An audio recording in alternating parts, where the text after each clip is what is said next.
결국은 2100 위를 보네요. 2120을 지금 뚫고 있는 코스피 나타나고 있습니다. 외국인은 여전히 없습니다. 오늘은 뭐 개인보다도 기관 쪽의 순매수가 확 늘어나면서 또 시장을 이끌고 있는 모습이 점검되고 있는데요. 이분과 함께 시장의 현주소를 한번 들여다볼까요? 뭐 예측이 불가한 요즘이긴 합니다만 이분과 함께 이야기를 나눠보면 좀 답을 얻지 않을까 싶어요. 대신증권 이경민 투자전략팀장과 함께하겠습니다. 팀장님 어서 오세요. 네, 안녕하십니까. 네, 이해가 되지 않는 시장이 계속되고 있는 것 같아요. 네. 아무리 유동성의 힘이라고 하지만요.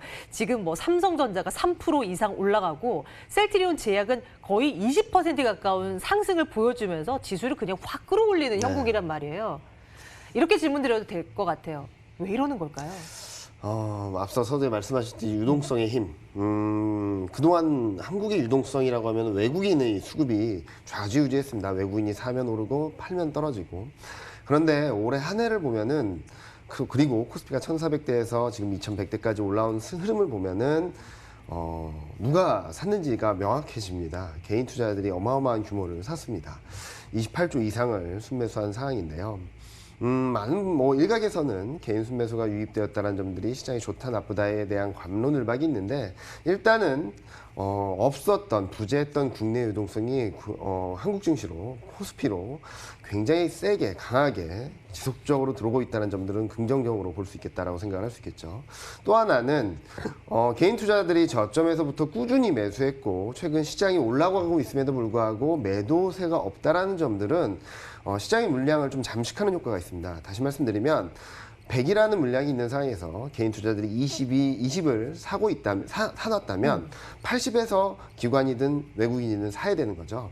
그렇기 때문에 최근 대형주, 한때는 삼성 SDI나 카카오 같은 게 8%, 12% 오르는 모습들을 보여줬던 것과 함께 오늘도 대형주 중심으로 굉장히 급등세가 이어지는 모습들이 나타나고 있다라고 보시면 될 것 같습니다. 국내 유동성 그리고 기관, 외국인의 매도가 잠잠해지는 흐름들, 업종별 순매수 유입이 되는 흐름들이 굉장히 시장을 뜨겁게 만들고 있다라고 보고 있습니다. 네. 뭐 지금 이제 뒤늦게 이제 와서 드는 생각이지만 그때 이제 저점 찍었을 때 지수 연동한 레버리지만 사놨어도 이게 그렇죠. 종목 고를 것 없이 뭐 이거 어땠을까 하는 생각도 이제 뒤늦게 들게 되는 요즘인 것 같아요. 이제 유동성의 힘이라는 키워드 속에서 이제 시장은 이렇게 계속해서 가열되고 있는 상황인데 더 올라가려면 더 들어와야 되잖아요, 돈이.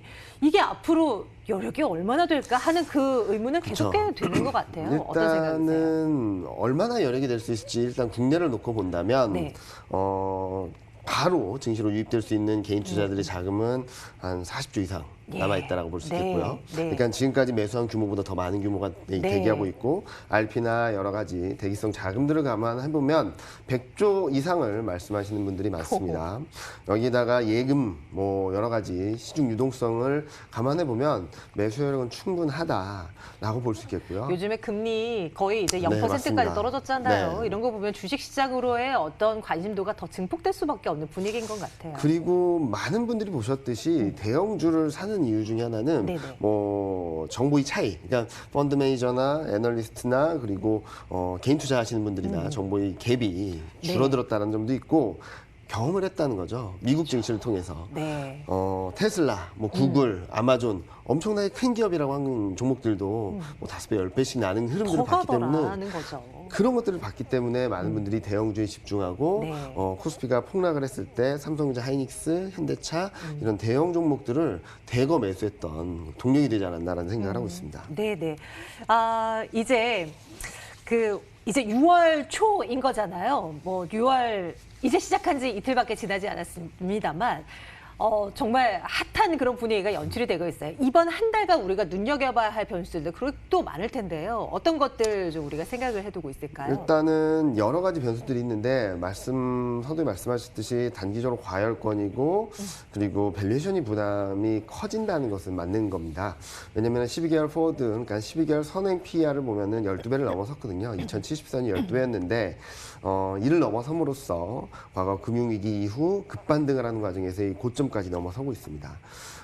단기적으로 밸류에이션 부담이나 과열 부담을 지금 순환매로 극복해 나가고 있는 상황인데 대형주 중심으로 순환매가 전개되다 보니까 시장이 조정받기보다는 꾸준히 상승을 하고 삼성전자, 현대차가 움직이면 급등을 하는 모습들을 보여주고 있는 것이 아닌가라는 생각을 합니다.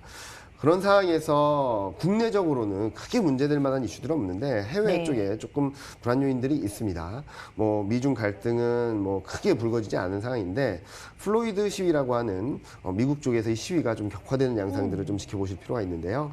일단은 뭐 트럼프의 정치적 입지나 경기 흐름들이 조금 흔들릴 수 있기 때문인데 무엇보다도 시위가 격화되고 확산되면서 상점들 그리고 소매점들을 좀 폐쇄하는 흐름들이 나타나고 있고요.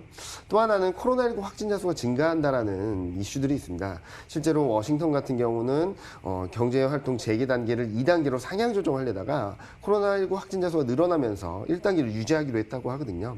이렇게 되면은 5월 경제 지표가 그리고 시민지 지표가 더 좋아질 수 있을까? 6월까지 이어질 수 있을까에 대한 의구심들이 커지게 될 수 있어서 이런 부분들은 경기 흐름, 경기가 좋아지고 경기 모멘텀이 살아나는 흐름에 크게 그 흐름을 바꿔놓지는 않는다 하더라도 경기 회복 속도나 강도에는 조금 영향을 줄 수 있다고 보고 있고요.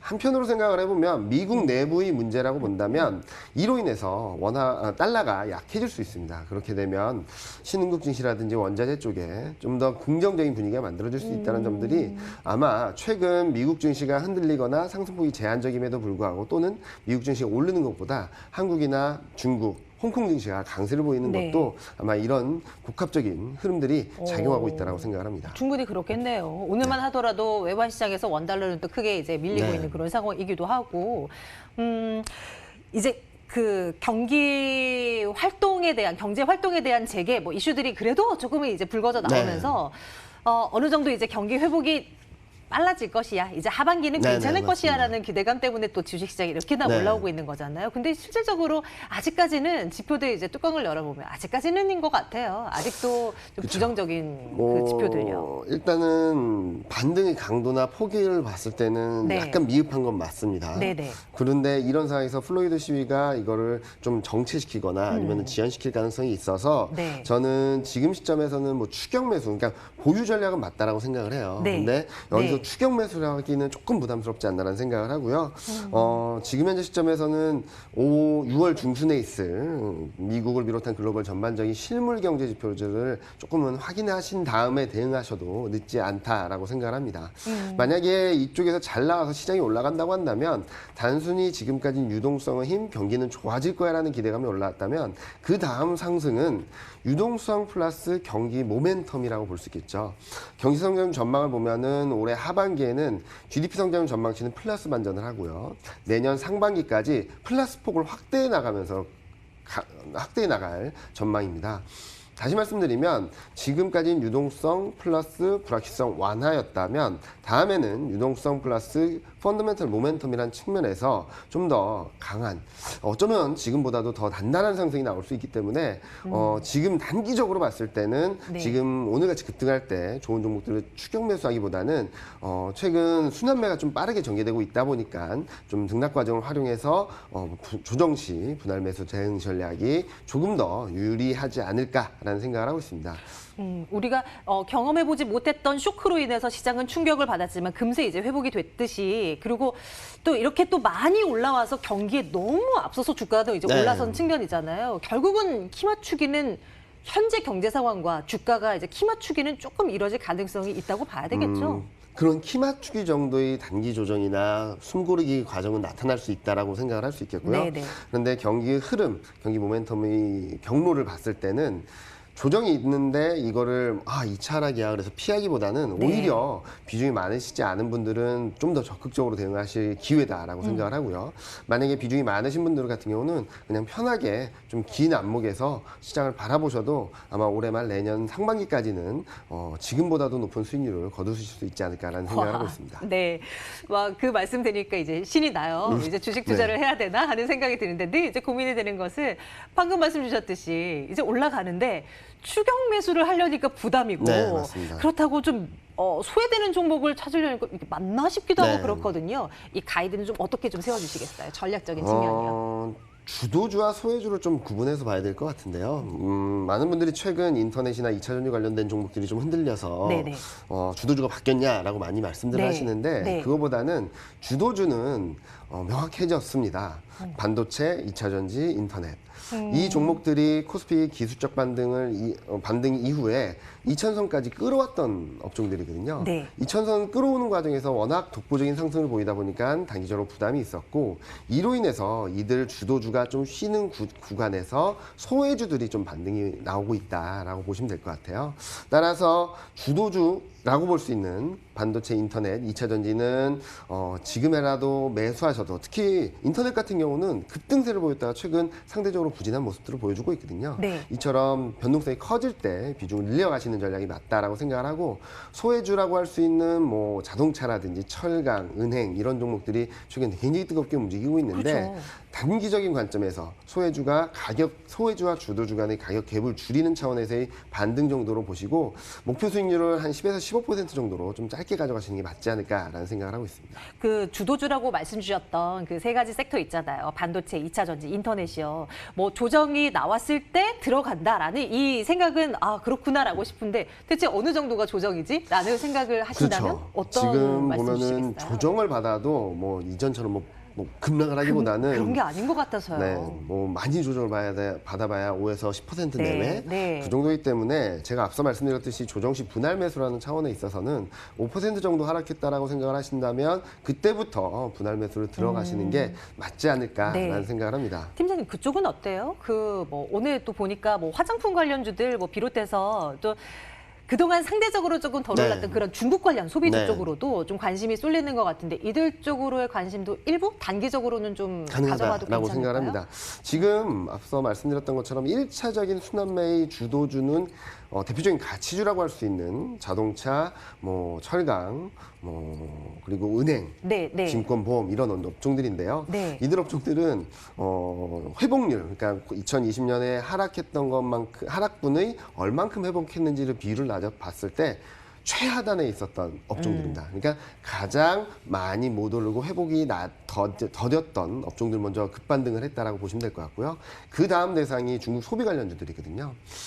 최근 뭐 중국과의 관계 개선, 시진핑의 방한 이슈 이런 것들이 기대감들이 들어오면서 한 번은 반등을 할 수 있다라고 보는데 이 또한 뭐 주대주의 변화라기보다는 순환매 차원에서의 대응 전략이 맞지 않나라는 생각을 하고 목표 수익률을 10% 내외로 두고 보시면 좋을 것 같습니다. 네, 전반적으로 뭐 여러 가지 섹터들이 다 뭐 계속 이제 언급이 되는 것 같아요. 단 이제 투자 기간을 어떻게 설정을 할 것인가, 어떤 구간에서 잡아볼 것인가에 대한 선택 문제가 될 것 같아요. 유동성의 힘에 의해서 올라가고 있는 우리 시장에 대한 이야기를 나눠봤는데요. 그래도 긍정적인 이야기들이 주로 들렸던 것 같아요. 대신증권 이경민 투자전략팀장과 함께 말씀 나눠봤습니다. 팀장님 고맙습니다. 네, 감사합니다. 시장 한번 챙겨볼게요. 지수 궁금하시죠? 지금 현재 코스피가 1.7% 오르고 있습니다. 2122선 지나고 있고요. 코스닥 시장 745선 가리키고 있는데 삼성전자 좀 보여주세요. 삼성전자 장중한 때 54,000원 부근까지 올라서기도 했어요. 장중한 때 5% 가까운 상승 보여주기도 했는데요. 지금은 3%대 강세군요. 53,300원대 지나고 있는 상황 확인되고 있습니다. 이 같은 상승세가 오후장까지도 이어져야 할 텐데요. 그렇죠? 이어지는 프로그램을 통해서도 현명한 대응 전략 챙겨가시기 바랍니다. 시장 공감 10이 이어집니다. 저희는 여기서 물러날게요. 고맙습니다.